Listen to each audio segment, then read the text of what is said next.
Welcome to another edition of Steve's Wrestling Ramble. I apologize for my episode being a little later than usual. Usually I'm here at 8 p.m. Central, but as you can tell, it is currently 9:58,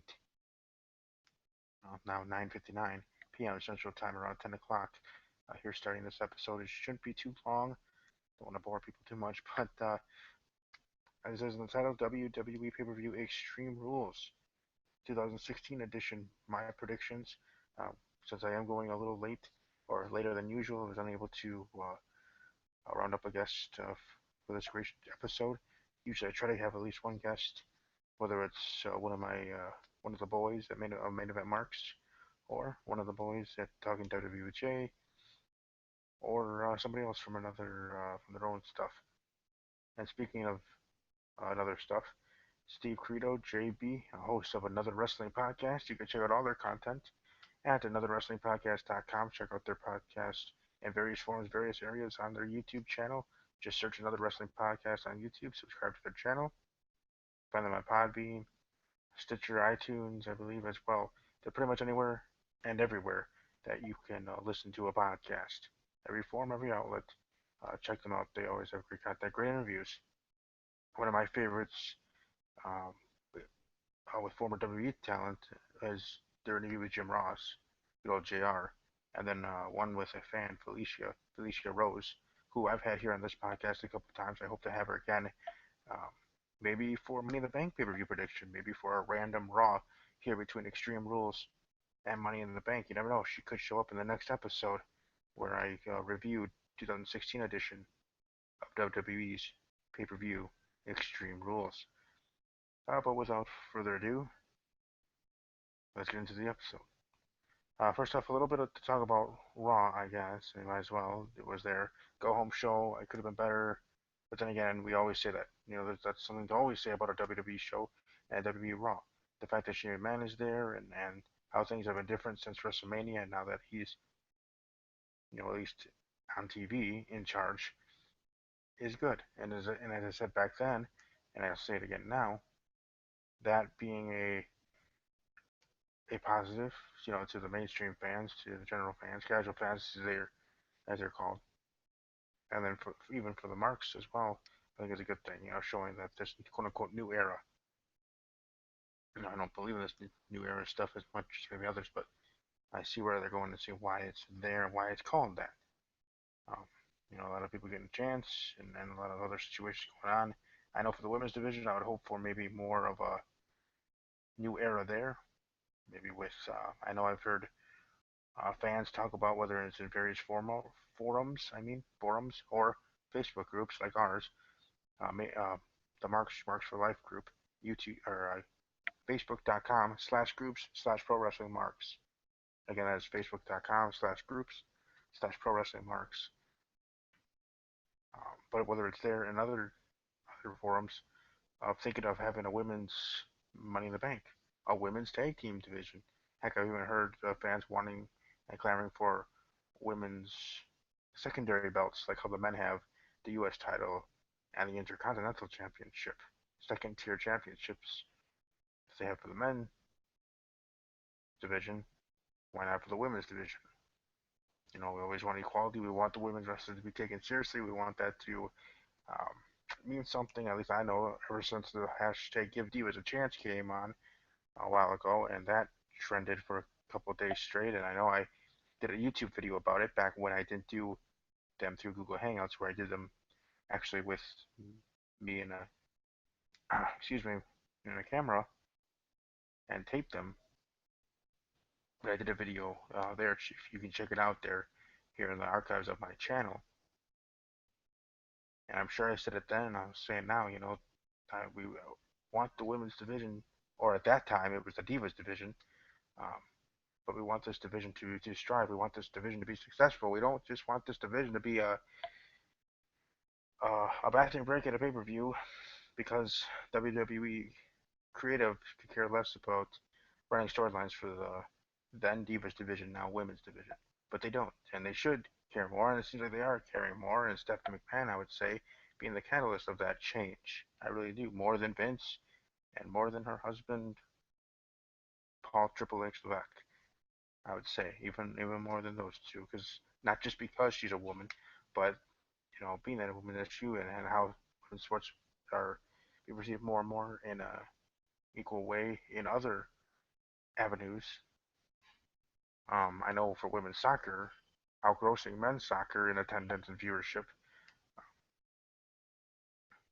for tournaments and stuff like that, viewership tournament, sales, attendance in those areas for qualifying matches, let alone in the Olympics.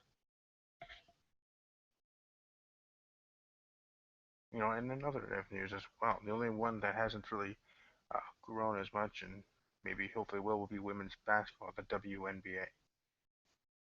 But you know what I mean. That's what I wanted to grow, and bringing the women's championship back with the 2016 look, and the fact that the look is equal to what the men's title is.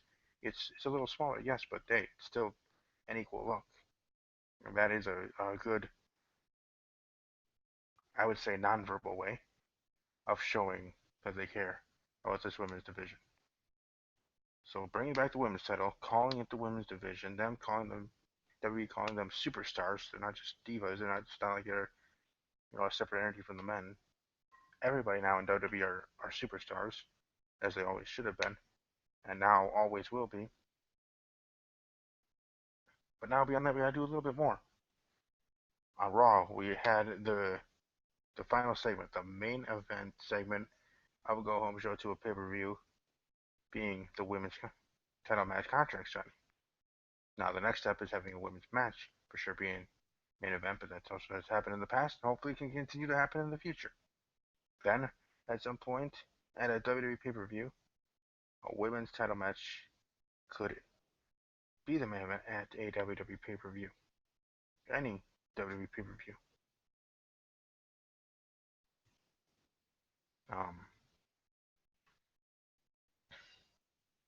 I know they had that Iron Women's match in NXT, but we're talking about here because of the main roster. So maybe having a women's Money in the Bank, women's tag team title, something like that would definitely be a good thing and be something that I personally would enjoy and hope does happen. But like I was talking about Raw, yeah, for a go home show could have been better. Like I said, I did enjoy that they did have the women's kind of shutting for the main event. But beyond that, it could have been better. And it was, to me, it was so so. Now I gotta say the highlight of Raw being Dean Ambrose and his promo, even more specifically, not just the general promo between him and Triple H and his back and forth and all. I mean him and Chris Jericho. I mean not Triple H, him and Chris Jericho. But specifically when that cage was lowered and he was rambling on about the match and what he's gonna do and really showing that edgy side of him that he always had, always did. Maybe here at Extreme Rules we'll see what was supposed to happen at WrestleMania. Them actually going extreme there, or I mean here as a pay-per-view in namesake. But as you said, it's not an Extreme Rules, it's no rules. So it's not an Extreme Rules match. I mean, the match in itself is an Asylum match with no rules, of course. So that beyond that, hopefully, as they tried to in the promo package before WrestleMania, talking about his CZW days, maybe this time somebody can actually come on to him and show that part of him and that side of him, because I believe that if this match goes the way that it should go in the spots in the match, and not just Ambrose winning, but looking good while doing it and looking strong and all that other stuff, I think Jericho's the right person to do that. Jude Thompson, he definitely always likes to put over younger talent, but this could be a career-defining moment for Ambrose. This could be the thing that makes him an up tier. As I said, I think he's going to be the winner of the Money in the Bank. Early prediction. And I've had this super early prediction for a long time. Dean Ambrose to win the Money in the Bank contract at the next pay-per-view, quite frankly, is WWE Money in the Bank 2016 edition. Now, whether he actually does win it, who knows? But that's going to be my prediction. But my other prediction, alongside that prediction, being that I think, and yes, kind of hope, because he is one of my favorites, he becomes WWE World Heavyweight Champion by the end of 2016. And I really believe that's going to happen. It's more of a I think it's going to happen than I want it and wish it to happen kind of fan viewpoint. I believe it's going to happen. And again, I'll say that again. Dean Ambrose, WWE World Heavyweight Champion by the end of 2016.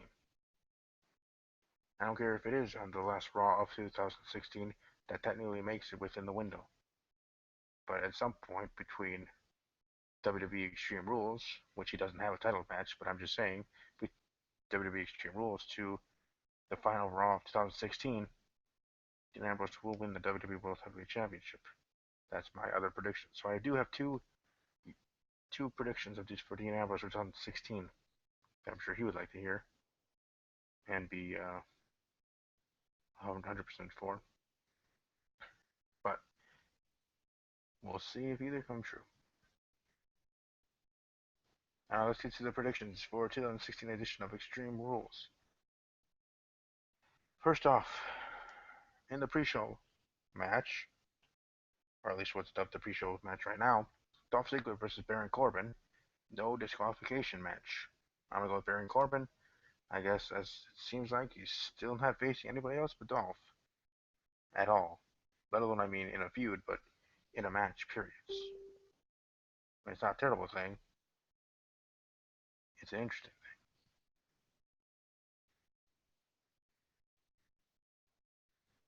So I'm gonna go with Baron Corbin. United States Championship match: Kalisto versus Rusev, with John Cena coming back. Makes you think, ooh, maybe Rusev. And with Rusev, so then again, with Rusev looking strong on the go home show, with opposite kind of booking, kind of thinking.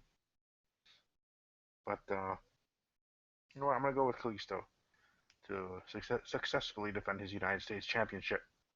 Next match, WWE Tag Team Title match: The New Day versus the Vaudevillains. I'm gonna go with the New Day. As I talked about earlier, Dean Ambrose versus Chris Jericho in an Asylum match. Dean Ambrose in that match being the only, well, besides the Baron Corbin Ziggler match, the only two matches being non-title matches out of all the rest of the card, which is a good thing. I mean, that's why even though maybe not a lot of people agree with me, but I enjoy Night of Champions because as Night of Champions is in its namesake, there shouldn't be any other match on the card if it's not a championship match. And some people might be saying, "Oh, then how do you fill up a card if we only have X amount of titles here in the main roster? We have to have some matches that are non-title plus a pre-show. Okay, maybe a pre-show non-title, but even then, I would say all matches that are dubbed with this pay-per-view, whether it's pre-show or not, should be title matches. So maybe throw in a couple of NXT titles on the show, whether pre-show or on the pay-per-view. So yeah, that's why I enjoy that pay-per-view, WWE Night of Champions. But anyway, next one here for Extreme Rules, Intercontinental Championship, Fatal 4-Way, The Miz, Kevin Owens, Cesaro, and Sami Zayn. I'm actually going to go with The Miz successfully defending his IC title. I mean, I would want Cesaro to win it. I'll be cheering for Cesaro to win it. But I think The Miz is probably going to end up winning it because he's been doing a heckish of a good time. And yeah, Maurice, yeah, she's beautiful. Not only beautiful, but she's added greatly um, to The Miz and the storyline and in general since she came back. Don't know how long that'll be for, but WWE Women's Championship match: Charlotte versus Natty.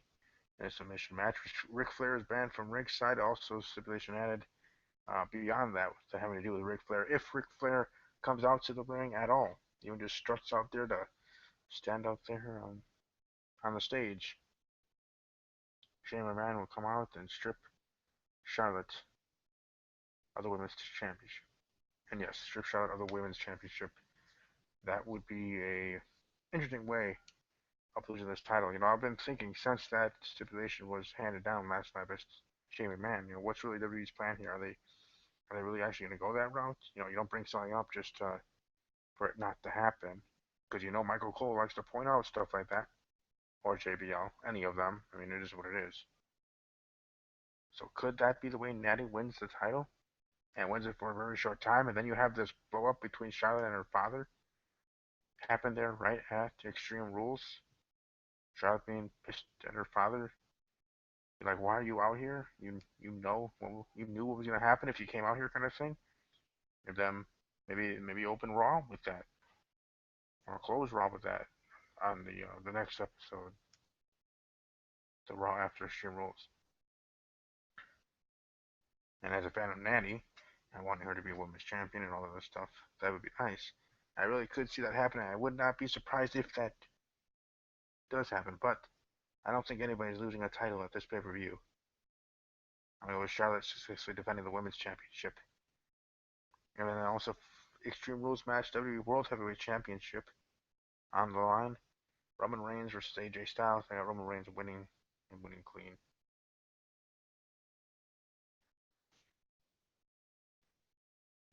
Simple as that for that, I guess.